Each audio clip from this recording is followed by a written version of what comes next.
Hello, I'm Dana Ford, head coach of the Tennessee State Tigers men's basketball team, and I'd like to invite you to be a part of the Rebound Foundation game that takes place February 16th at the Gentry Center at 8 p.m. Central and can be seen on ESPNU. The mission of the Rebound Foundation is to provide the necessary building blocks for women and children recovering from domestic violence. You can make a contribution without being at the game at pledgeit.org, TSU Rebound Challenge. To find out more information about the Rebound Foundation, visit www.thereboundfound.org. You can also follow us on social media at the handle The Rebound Foundation. Help the Tigers stand up against domestic violence by pledging to end it.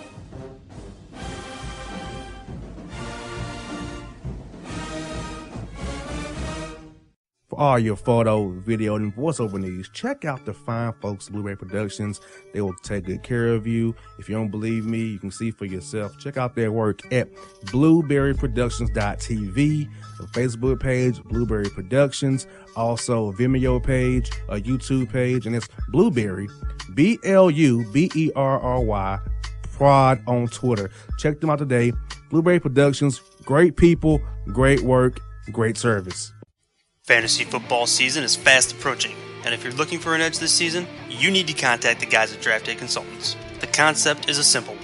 Draft Day Consultants takes your requests and connects you with one of their trusted analysts, who then guide you through your draft. Whether you just need a sounding board on decisions, or if you need them to conduct your entire draft, Draft Day Consultants has you covered. Every one of their consultants has a proven track record of success, and have conducted hundreds, even thousands of mock drafts. Thanks to this year-round research and analysis, the guys at DDC have an unmatched understanding of player values. So gain an edge on your league mates this season by hitting up draftdayconsultants.com. That's www.draftdayconsultants.com. Now get after it, fantasy footballers.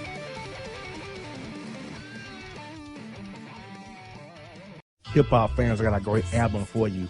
The debut album from Family Grind ENT, True Speech and 313 Fresh. We're going to give you 2 discs, 33 songs of pure, genuine hip-hop.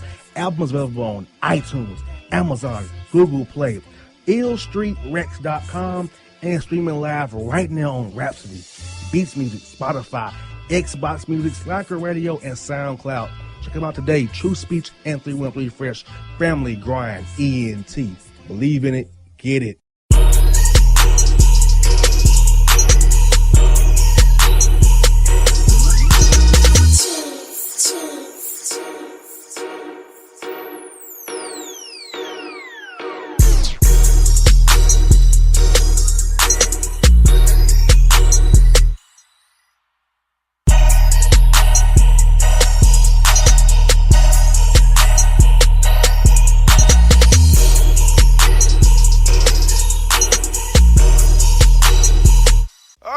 We're back here on the JR the Bossman Show. We have a special guest for you, Troy Ball, author of Pure Heart, A Spirited Tale of Grace, Grit, and Whiskey here on the Bossman Show. Troy, got to talk to you tonight. How are things with you? I'm great, JR. I'm happy to be on your show. Thank you for having me. Yes, ma'am. And I'm really interested about your book because, you know, I just don't want to be on there. I like alcohol. Okay. Well, that's a good thing. I'm your woman then. Yeah, I like alcohol. So, full disclosure, I like alcohol. So, your book really got my attention. So, I really liked that. Now I know the secret to being on this show. Yes, ma'am. Food and alcohol and sports always gets it done. That's a good combo. It's been popular for this book tour, too. Yes, ma'am. We have a little whiskey tasting along with book signings. Yes, ma'am. Let me ask you this. What are the events that made you want to get into the distillery business? And also, what made you want to write this book about the whole business, being the first lady to distill in North Carolina, the great moonshine? Well, you know what happened was I met some old men up in the mountains in Madison County, and that's west of Asheville, and they started bringing around jars of moonshine and giving it to me as a little gift, you know. And I would open that jar and smell it, and it would just be burn. It would just burn your nose, you know. And finally I told those old guys, I said, you know, I'm not really drinking this, so y'all don't need to give me any more. And this one man in particular, Forrest Jarrett, he says to me, Troy, he says, I want you to know they keep the good stuff at home, and it doesn't get given away. And I said, well, Forrest, if you ever get your hands on the good stuff, I'd be really curious what it's like. And so, like, 4 months go by, and Forrest shows up at my house one day with a jar of this moonshine. He says, I got something special for you, Troy. And I said, what is it? He goes, it's the moonshine. I said, no. He goes, no, this is the keeper time. And I said, really? He goes, yeah. He said, promise me you'll taste it. And so that afternoon, my sister came over late in the day, and I said, Trish, Forrest brought some more moonshine. He swears it's the keeper kind, the good kind. And why don't you taste it? You know how you always do that to your siblings, right? Oh, yes, and ma'am. Anyway, yes, ma'am. she took a drink, and she goes, gosh, Troy, this is pretty good. You need to at least taste it. So I took a little sip, and sure enough, it was like a whole different, breed. It was a very smooth, nice white whiskey, and I couldn't figure out what made it different or why it was different. But I thought, I'm going to go down to the liquor store tomorrow, and I'm going to buy the white whiskeys on the market and see if they taste like this. And at that time, this is 2008, there were only, I think, 3 products for sale in North Carolina that were white whiskeys.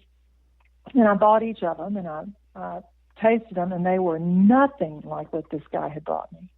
They were rough and burning hot and poorly made. And anyway, so that sort of set me on this journey because I thought, gosh, if there's such a thing as a high-quality white whiskey, why in the world aren't we drinking American cocktails?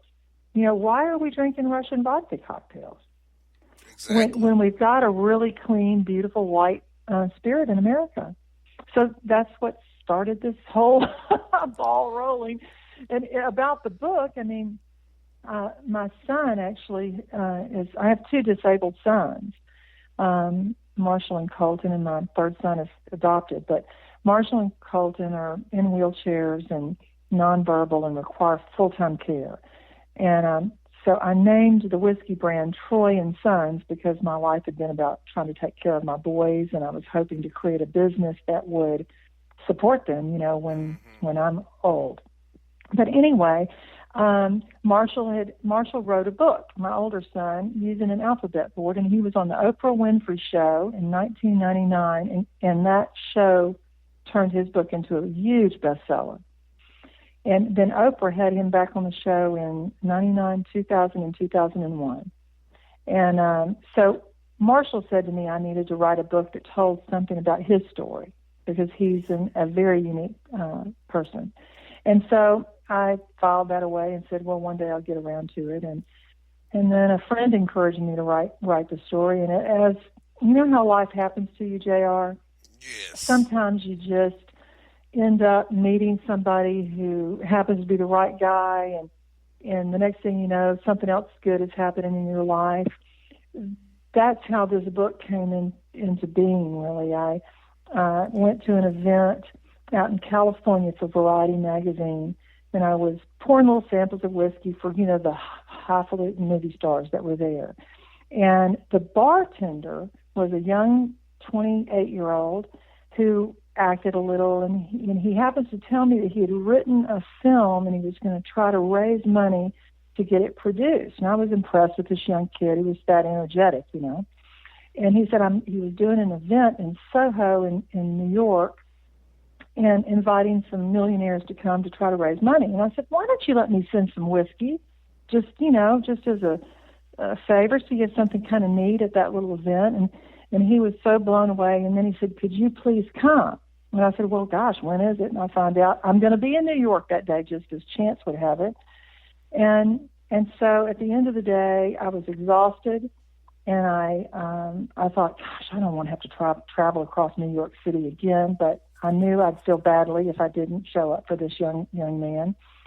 And I showed up, met a few people. One of the people I met was, of all things, a Syrian immigrant who had come to the States when he was 10 years old, and he now owned a very successful PR company in New York. And he was so taken with my story he asked for my card. He sends me an email the next day, and he says, Troy, he says, I keep thinking about your story with your sons, and would it be all right if I passed your name on to a friend of mine in the book business? And I said, well, gosh, Abe, that's awfully nice of you. And then that's how that happened. And then I had one phone call with Peter McLigan in New York, and he said, gosh, I have a writer who would love to co-write this book with you. I just know it. And he is Brett Witter. And I didn't know who Brett was, but I said, gosh, I'm happy to talk to him. So I had one phone call with Brett Witter and told him my story. And he said, geez, he says, I would really be interested in co-writing this book with you. And I said, well, where do you live, Brett? He says, Decatur. And I said, you're kidding. Isn't that beside Atlanta? And he said, yeah. I said, well, I'm going to be in Atlanta in 2 days. Right on time, right? I know. You know how it's just those dominoes. It's just things in life happening, if you let it. Sometimes if you're just open to letting things happen, it all happens right and well. And so I met him in Atlanta. We had a cup of coffee and spent 2 or 3 hours just talking. He cried 3 times in the conversation. He was so touched by parts of my story. And so when we got up, he said, Troy, I want to help you with this book. Well, later I found out he had written Monuments Men, the film that starred George Clooney. He just had in production the movie Strong that was being filmed with Jake Gyllenhaal. And last week he told me that they had just signed Sandra Bullock in one of his films, for one of his books. So he is a very amazing writer, and Hollywood loves his books. I think he said they've bought 7 of his books for films. And he's just a genuine guy, lives there in Decatur with his family, and he's hardworking, and he just put a lasso on me and set me down, and we hammered out this book over about 8 or 9 months. No, Troy, it's funny you say Decatur. I was just there today. I went to the mall today in Decatur. I was at the mall. Oh, my gosh. Well, Brett's going to be with me at the Toco Hill Library event. So I hope I'll get to meet you there, JR. You need to come over for that. Yes, ma'am. I hope I don't have a Hawk game to do that night. Hopefully I can get out of there. If it's a Hawk game, I'll come there and see you up there. Gosh, I wish. I wish, because it would be fun. I'll give you a hug and get to taste some of my whiskey. Oh, I would love that. That's always a good thing. Well, I don't know. They might not let us pour the whiskey at the library. Hey, I can come to my car. Yeah, I could probably find my way there. Yes, man. Yeah. I also tell you, your story really warmed my heart, too, because my 2 older brothers are intellectually delayed. So it's like I'm the big brother, but they're older than me. So I can empathize with you, because my 2 brothers, I've had to kind of be there for them. My parents both passed away. They say I have their mothers, but our father, we're saying father. So I've kind of been like dad, brother, mentor to them. And, I'm just happy. Well, JR, they're I just learned a whole lot about you. Because I know what that means, and I tell you, I admire whatever you do for those boys, those brothers of yours, because it takes a family, it takes a village to take care of special needs, people. And my younger son, of course, is in the same role you're in. He's adopted, and his 2 older brothers really, will never ever be independent. Exactly. So I applaud you for helping your stepmothers and for taking good care. Any little kindness is appreciated, I know. Yes, you know what? Yeah. They warm my heart. Those are my 2 best friends and my older brothers. They make me happy.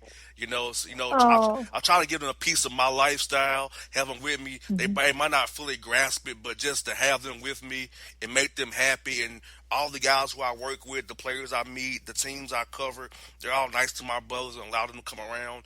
And so I really appreciate the people's warmth to them and making them feel as normal as possible. I try to give them as much normalness as possible. I don't make them feel like they're different, So I'm happy for people like that. And when I heard your story, I was like, that's pretty much me with my older brothers. And I really empathize with that, and I really appreciate that.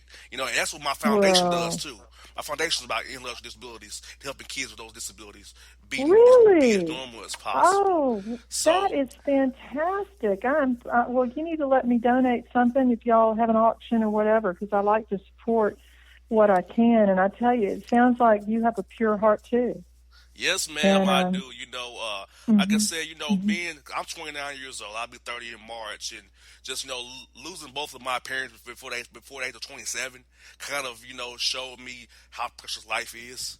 And losing them both quickly, like it wasn't expected to happen, but so fast. So I got put in a position to take care of my brothers around my radio career. Yeah. So just having to be in that position is the Lord has blessed me to be humble and always take things for what they are. Never take it for granted, because this life, you never know what happens. Like your story, things all happen for a reason. You're using New York for a reason. Using the indicator in this place for a reason. So it's all part of the Lord's plan to get you the way that you are today. And that's why I truly believe that. That's what I'm trying to live my life by every day.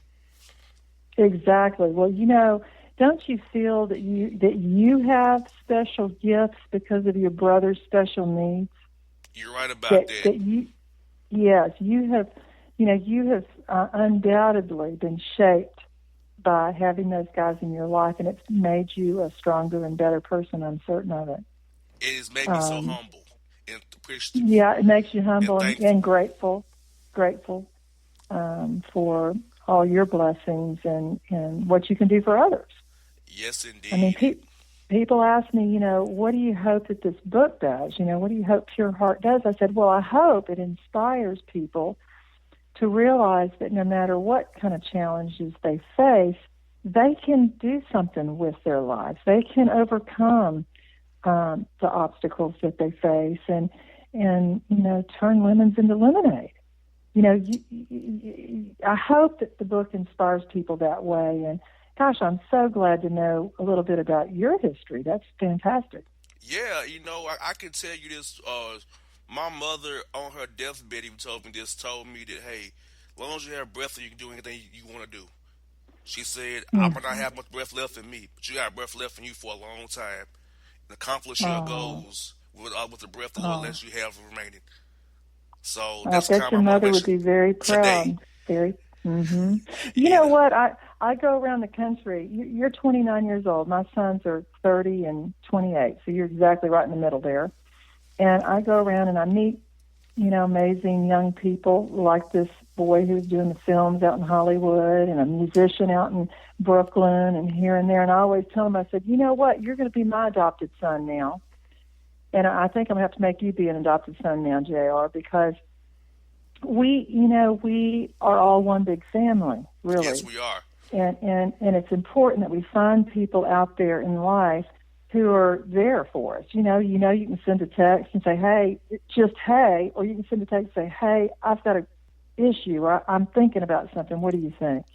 And so I'm including you in my group of sons because I think it's important. I want to do that with people, and I know you do it with people. Yes, ma'am. It's crazy. Like I said, I was so excited to talk to you. I was telling some of the guys in Houston about your book. I was at the Super Bowl because the Falcons were down in the Super Bowl. I was down there for that, and I told some of the guys about your book, and I was like, "Well, we don't get tested in the offseason. We can get some of that." Oh yeah. Oh yeah. Well, they can find out TroyBall.com. They can find out about the books and the whiskey.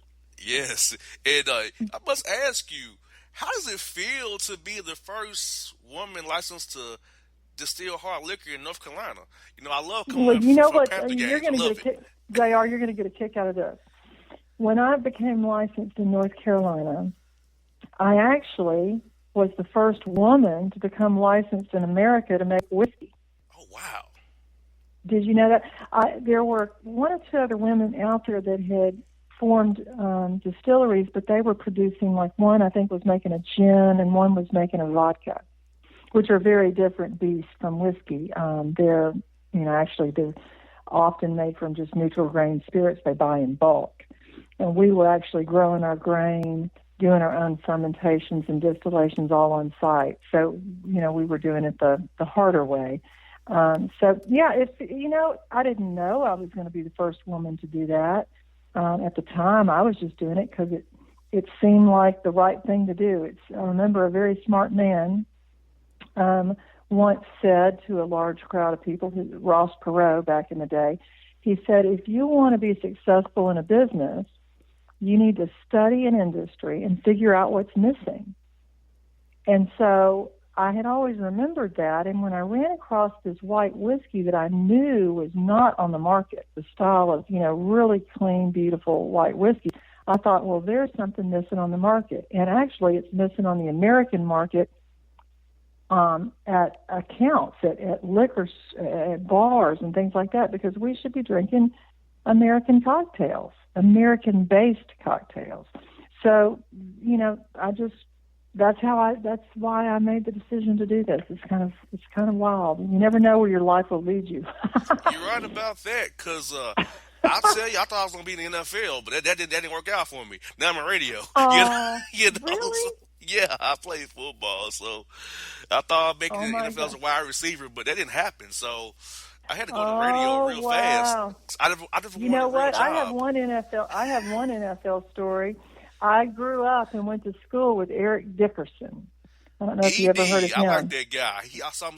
Oh my gosh, you should have seen him in high school play football. Oh, he would run down the field just stiff arming the guys that would try to tackle him, and they'd go flying. And some of the games we'd have to just cancel the game because the other team wouldn't have enough players left. Wow, that's crazy. Yeah.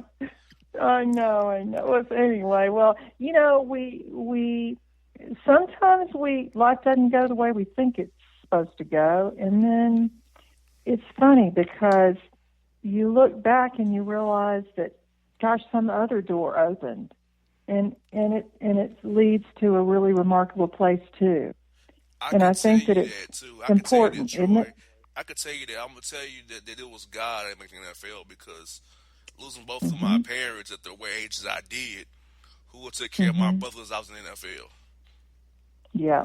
Being in radio, I'm able to work my shift, cover the game, and come home. So I have a lot of flexibility to be at home with them. So exactly. I know that was God. And also, you're able to touch lives.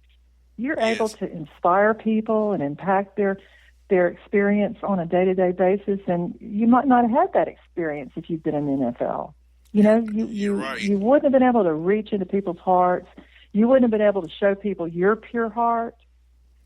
I think you're where you needed to be. It may not be what you wanted, but we just have to make the best out of whatever we've got in our life, and that's not always easy, and it's hard to stay upbeat about it all the time, but at the end of the day, I think usually something positive can come out of everything. You're so right about that. And I must ask you this, Troy. It's really well, I want to know this from you. What all goes into making good moonshine, and what does moonshine originate from? Is it like a backwoods thing, or is it like a thing that was before it came over to the country? Like, where did it come from, and what's different about moonshine now than back then?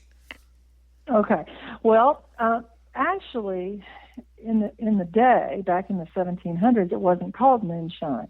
The term moonshine only happened after Prohibition, when it became illegal and they started making whiskey at night under the light of the moon. But we have made whiskey in America since the Founding Fathers came. And that tradition was brought over originally by the Scotch-Irish. So up in the mountains, all up and down the East Coast, from the north to the south, even all the way to Texas, whiskey was made on local farms, and everyone made whiskey. It was very, very common because whiskey or white spirits were the basis of medicines even. So every family had a jar of what we call moonshine now, but they would have just called it whiskey then. And they would infuse herbs in it, and a little honey, and a little rock candy, and then some medicinal plants. And that's what people took for medicine. So whiskey is traditionally made from corn, and the authentic moonshines were made from corn, water, and yeast. There was no sugar in them. In the turn of the century, in the early 1900s and late 1800s, when sugar started to be more available, sugar was then included in the fermentation process because it sped it up. Sugar is easily fermented. But real whiskeys, in fact, anything that's labeled whiskey cannot have sugar in it. Okay. So when you talk to people who are making whiskey today, you'll find most of them are actually making rum, but they call it moonshine. It's a fermentation with sugar and corn. But anyway, and also we make our whiskey with an old heirloom variety of white corn that had survived on this family farm since the mid-1800s. And that's what our ancestors would have used. They would have been using white corn because that was people's bread corn. And hominy, they made hominy from it and things like that. So it was the typical corn that people ate back in the day. Yellow corn was for feeding livestock.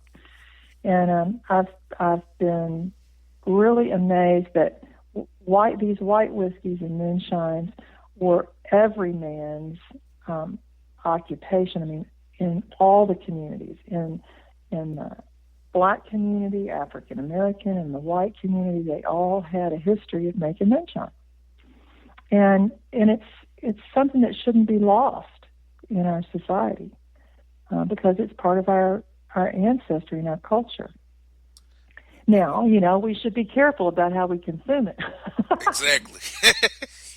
Exactly. Right. You're right about that. Yeah. Anyway, I hope I answered your question. Oh, you did. You did a great job. I was going to tell you a quick story. I got moonshine. I was 16 years old at the barbershop, believe it or not. Yeah. Yeah. They had it at the barbershop underneath the barber counters for us to get you some moonshine. Mm-hmm. Okay. Mm-hmm. Exactly. I was like, perfect. I couldn't tell my mother that I got some, but I left the barbershop feeling pretty good that day. Yeah. Oh, my gosh. My mother about had a heart attack when I started making whiskey, because she didn't drink at all. And for her daughter to decide to open a distillery was just shocking. But after 5 years, she finally got to the point where she was telling people, oh, this is my daughter. She founded a distillery. So she slowly came around, but it was a long time coming. And for the people who are going to buy your book, Pure Heart, A Spirited Tale of Grace, Grit, and Whiskey, what do you want them to get out of this book, Troy? Because I want my listeners to really go out there and get your book and come support you at the events in town here, coming up here real soon. Mm-hmm. And I hope they come see me at the Choco Hill Library at 7 p.m. on the 28th. Well, you know what? It's a mother's story of raising special needs children, and having one child kind of do unbelievable things and Marshall touched the lives of millions of people with his thoughts and books, and so it's that story, and then it's the really coming of age story for a woman who founded her business, but she had to wait until her children were healthy enough and old enough, and we weren't in a financial crisis. Actually, we were right in the middle of a financial crisis after 2008 when I founded the distillery. But hopefully it'll be an inspiring story and fun. You should laugh and cry both when you read this book. Well, I'll tell you, I'm definitely inspired by your book, Troy, because I feel like, you and my stories kind of similar to each other, which really exactly it rang home with me. It makes me feel good to see people having the same struggle I had, the same journey I'm on, and living their dream, because I know for me, this is a dream right now I'm living. I never thought when I was a kid I would be a radio host and having a nice show the size of the show I have now, and just able to do what I've been able to do the last 7 years of radio. I never thought I had this gig. Mm-hmm. I'm proud of you, and I know your mother and father would be proud of you too. I think it's remarkable, and I do feel we have a similar story. And I hope, JR, I get to meet you, and just want you to know you're one of the boys. you've got my cell number, and you can just call me anytime. Well, I'm definitely going to send you a text when we get through this interview, send you a text with all my information on there. And, I can't wait. Hopefully the 28th, the Hawks will have a game that day, hopefully. I'm praying because they'll have a game that day. Okay. Well, I'll be in town all day. I can meet up with you earlier. Okay, so that sounds good. Don't you worry. I'd really like to spend some time with you and hear about your foundation. I'm setting up a foundation as well in Asheville, so maybe we have some common ground there. Oh, yes, we do, Troy. And I say it's been a great time having you on the show. Usually I don't do interviews this long, but you were so good. I said forget commercials. I'm gonna go blow right through those. I'll get those later. All right, you tell everybody now your son, JR. Your son, JR. Troy and Sons, and you're one of my sons. I'm claiming you. I appreciate it so much. Thank you for having me on. You're welcome, Troy. You have a great day. I'll talk to you soon now, okay? All right. Bye-bye. Bye-bye, folks. It was Troy Ball here on the Bossman Show.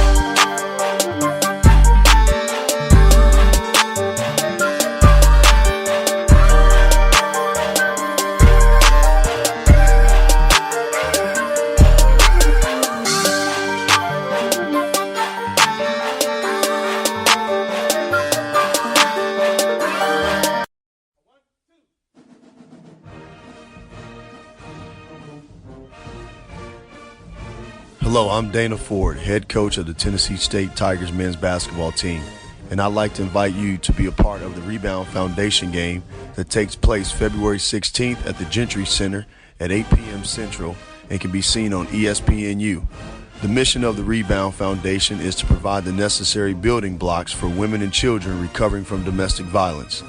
You can make a contribution without being at the game at pledgeit.org, TSU Rebound Challenge.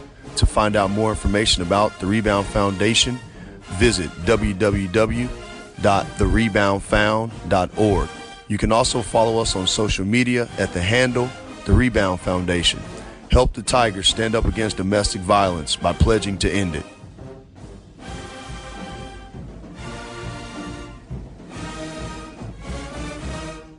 For all your photo, video, and voiceover needs, check out the fine folks at Blueberry Productions. They will take good care of you. If you don't believe me, you can see for yourself. Check out their work at blueberryproductions.tv, the Facebook page, Blueberry Productions, also a Vimeo page, a YouTube page, and it's Blueberry, BLUBERRY, Prod on Twitter. Check them out today. Blueberry Productions, great people, great work, great service. Fantasy football season is fast approaching, and if you're looking for an edge this season, you need to contact the guys at Draft Day Consultants. The concept is a simple one. Draft Day Consultants takes your requests and connects you with one of their trusted analysts, who then guide you through your draft. Whether you just need a sounding board on decisions, or if you need them to conduct your entire draft, Draft Day Consultants has you covered. Every one of their consultants has a proven track record of success, and have conducted hundreds, even thousands of mock drafts. Thanks to this year-round research and analysis, the guys at DDC have an unmatched understanding of player values. So gain an edge on your league mates this season by hitting up draftdayconsultants.com. That's www.draftdayconsultants.com. Now get after it, fantasy footballers.